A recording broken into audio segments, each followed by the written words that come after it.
maanta oo kale 3 Oktoobar waxaa xabsi kor ka fiidan laga soo daayay ama laga soo badbaadiyay gobolada kala ah Thuringen, Sachsen-Anhalt, Brandenburg.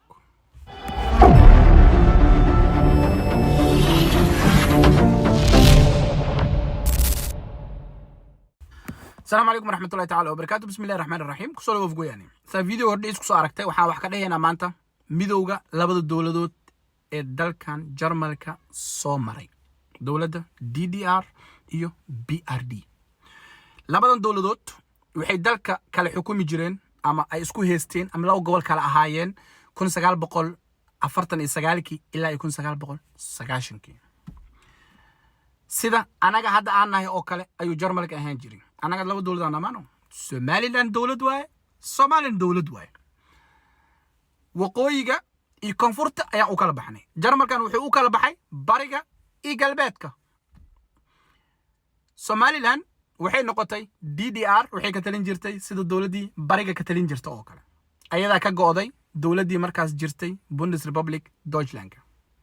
ha ahaato dalkan Jarmalka waxaa kala qeybiyay midowgii Soviet iyo dawladii markaas ka soo horjeeday oo ah Ingiriiska, Faransiiska iyo Mareykanka. ayaga Jarmalka kala qaatay wixii ka dambeeyay dagaalkii labaad ee adduunka 1945 wixii ka dambeeyay.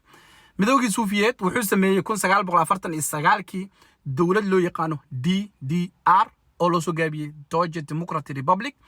okay, dawladii kale ayay ka go'day ee dalka ka talin jirtay ee federaalka ahayd. gobolada uu ka talin jiray DDR-ka ama dawladda DDR-ka waxay ahayd Thuringen, Sachsen-Anhalt iyo Berlin qayb ka mid ah Brandenburg.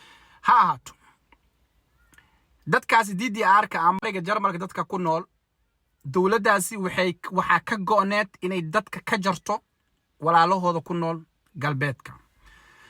xuduudda waxaa u ahayd Berlin laba loo kala jaray. Berlin bari waxaa la siiyay dawladii DDR-ka, Berlin galbeedna waxaa la siiyay dawladii markaas dalka ka talin jirtay Bundesrepublik Deutschland. ha ahaato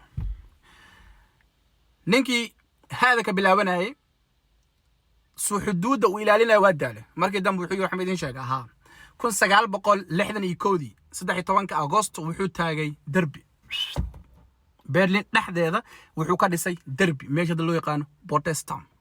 okay, derbiga la dab qayb uu kaga yaalaa tagtid waad soo arkaysaa. derbigaas uu dhisay suu dadka u kala jaro. okay, markii hore wuxuu ku qasbanaa ciidan badan inuu istaajiyo meeshii rafaad, laakiin derbi uu dhisay derbigan albaab yar uu sameeyay bigaas isku ma gudbaayo. no kadib dawladda inta jirtay ee hore jiri jirtay Bundesrepublik Deutschland ayaa waxay sameysay marka olo iyo inay farageliso dawladdaasi say u soo ceshato dadkeedii ama ay uga saarto meesha kala jabsanaanta. rafaad iyo dagaalo murun dheer kadib iyo sanooyin kadib waxaa suurta gashay 9 November 1989 in derbigii Berlin laga dhisay 1961 la jibiyo oo shacabkii ay iskugu soo gudbaan derbigana dhulka la dhigo. okay, oo dadkii saasay ku midoobaan. laakiin wixii midownaanta waxaa la rabaa wax qoran inay noqoto. siyaasiyiin la doortay, siyaasiyiintii ka shaqeeyay say u midoobi lahaayeen labada gobol. okay, hal loo noqon lahaa, hal dawlad loo dhisan lahaa. okay, aftiyaa loo qaaday, dadkii way ogolaadeen inay la midoobaan walaalahooda ee galbeedka ku nool. 1990 maanta oo kale habeen ay soo galayso 3 Oktoobar ay sii baxayso 2 Oktoobar ayaa waxaa lagu dhawaaqay inay yihiin hal dawlad aysan jirin laba dawladood oo dalka Jarmalkan uu midoobay hal dawlad ku midoobay. hadda anaga marka Soomaaliya iyo Somaliland waxay marayaan xaaladii ay soo martay Jarmalka 1949 ilaa 90. laakiin xaaladda Jarmal Soomaaliya ka jirto way ka adkeed xiligaasi. anaga doo isku kala gooshi karnaa. kan Somaliland jooga Hargeysa jooga xamar wuu tagi karaa, si walba xamar wax ugu sheego.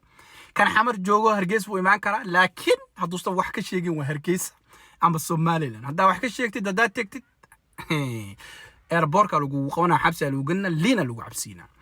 marka anaga goorma midoobi doona